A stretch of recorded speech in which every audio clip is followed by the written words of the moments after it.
Okay, last but certainly not least in the library module, we are going to be talking about the map and also geotagging your images and manually adding geotags to your photos. So this is definitely a feature that I really love about Lightroom because it uses Google Maps, which is the best mapping program. In my mind, it is far superior to Apple Maps. In fact, ever since Apple switched over to the Apple Maps, I haven't really touched it because I was thoroughly not impressed when it came out. I just think Google Maps is far superior. So for me, that's a real draw to using Lightroom because I really like to see where my images were actually taken. Now, hopefully, if you're one of the lucky ones, you have a camera that automatically adds GPS coordinates into your photos. I am using a 3,000 plus dollar Nikon D810 and it doesn't even do that, which that is kind of upsetting to me that there's such an expensive camera doesn't have such a simple feature in it. But again, like if your camera is keeping GPS coordinates, then you really don't have to do anything. If the coordinates are baked inside your photos, then Lightroom is going to automatically pick up on them and display them in the mapping module. Okay, now if your camera doesn't use GPS coordinates, there are options. You can actually you can buy an external GPS coordinate device that you attach to your camera. I actually have one. I never use it because I just don't like the extra crap that I have to connect to my camera, so I never use it. But there actually is an application. I can't remember the name of it right now, but I will put it in the user description. It's an application where you can use your smartphone to actually to tag your photos. So you use the GPS coordinates that are on your smartphone to tag all of your photos, and then when you get back to your computer, you can import those coordinates into your actual photos. I mean, again, I would like to use that, but again, for me, it's just a little bit too much work. So I'm kind of waiting for the day that Nikon finally gets with the program and just includes the GPS into all of their cameras. But I digress. So, as I said, if your camera automatically puts the GPS coordinates into your photos, then you're already golden. And I'll show you right here. I have this folder where this is all my iPhone photos. And since my iPhone actually puts these GPS coordinates in, all I have to do is go into the mapping program and I've really done nothing to these photos. Okay, I can look and see where all these were taken. Although, oddly enough, for some reason, I'm not seeing my photos here. I took a bunch of photos in Romania and Bulgaria, and all through the Balkans, and I'm not sure exactly why I'm seeing them there. That must just be a setting that I have to play with on my iPhone. But for this video, we're going to show you what to do if you've taken photos and they don't have GPS coordinates on them. What do you do in that situation? Well, luckily, it's pretty easy to add the coordinates in after you've taken the photos. Now, granted, you still need to know where you took the photos, and they're not going to be in the exact location. But again, Google Maps is so detailed that I'm able to get my photos pretty freaking close to where I actually took them. So I'm going to show you how to do that. Luckily, I have some photos here that have not been geotagged. So I'm going to start. Let's see. I'm going to start with this photo. So we're going to highlight our photos. Actually, we're going to highlight the whole folder, and we're going to go into the map. Okay. Now, let's see here. Okay, so we've pulled up our Google Maps. Now, we can search for the location that we took the photos in this little search box up here. You can say Payson, AZ, and it's going to take us right there. Okay. I'm going to go ahead and click an X on that because, again, I know where I took these photos. Okay, I took these around Payson. Actually, it was a little north. It was just north of Pine.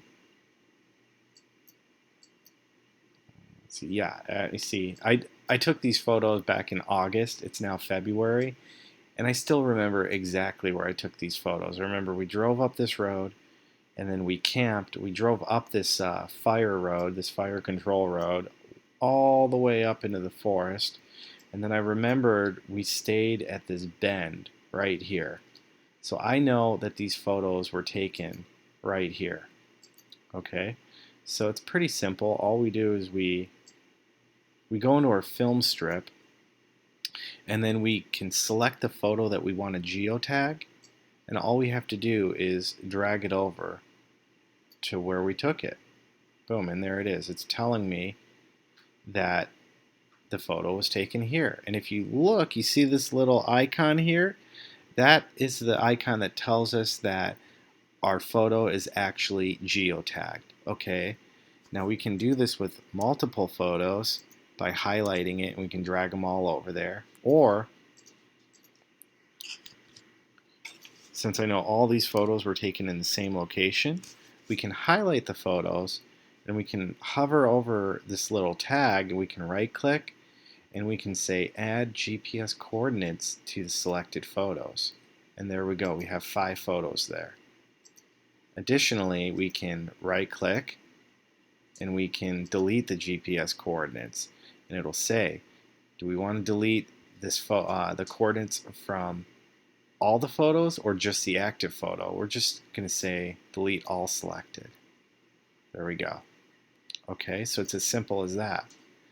Now let's say we took these photos in Pine, and just say Pine AZ, and that's going to actually show us where we took these photos. Okay, so we can, it's going to show us a little coordinate there, and then again, we can highlight these photos, or we can hold Command and we can select the individual photos, right click, add GPS coordinates.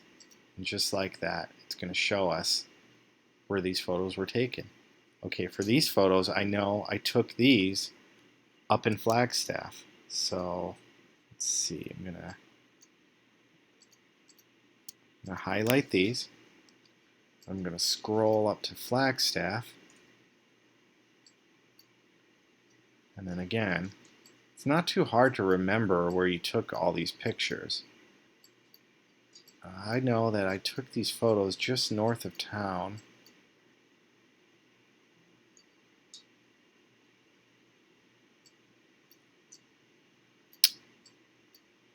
It really doesn't matter, but let's just say for argument that I took them here. Now again, we're going to right click, add GPS coordinates to the selected photos. And that's all there is to it really. If we zoom out, it's going to show us our coordinates. Now we can hover over this and we can click on it, and it's going to show all of the photos with the coordinates.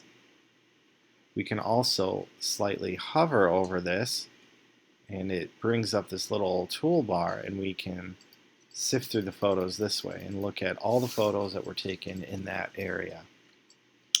Okay, let's go back to the library. We're going to hit the L key. Whoop, not the L key, sorry. It's now it's eluding me. Not that. Oh, it's the G key. Yeah, it's the G key. We're going to hit the G key to go back to the library. Okay, I'm just going to show you here. If I select this main folder, it's going to show me, it's probably going to take a long time to load these markers because it's showing me all of my geotags from all over the world. You know, had a fun time in Turkey. We were in Bosnia and Hungary. I've been to Italy a few times, been to Germany. You know, these are up in Norway. And again, all these I had to enter in by hand because my camera doesn't do geotagging.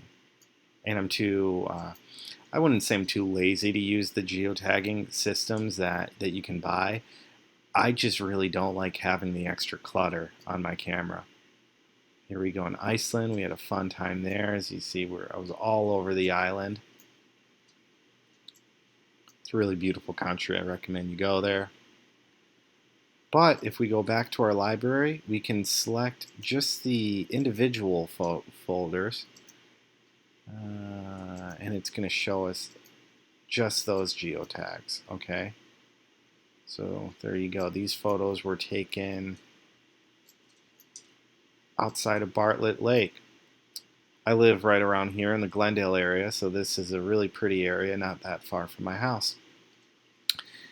And that's pretty much it with photos and geotagging. Well, this should be the last video of the library module. In our next section, we will be delving into the develop module. And that's where we're going to learn the stuff that will have the most dramatic impact on your photography, because it's where we actually get into the editing part of Lightroom. So stay tuned for some more videos.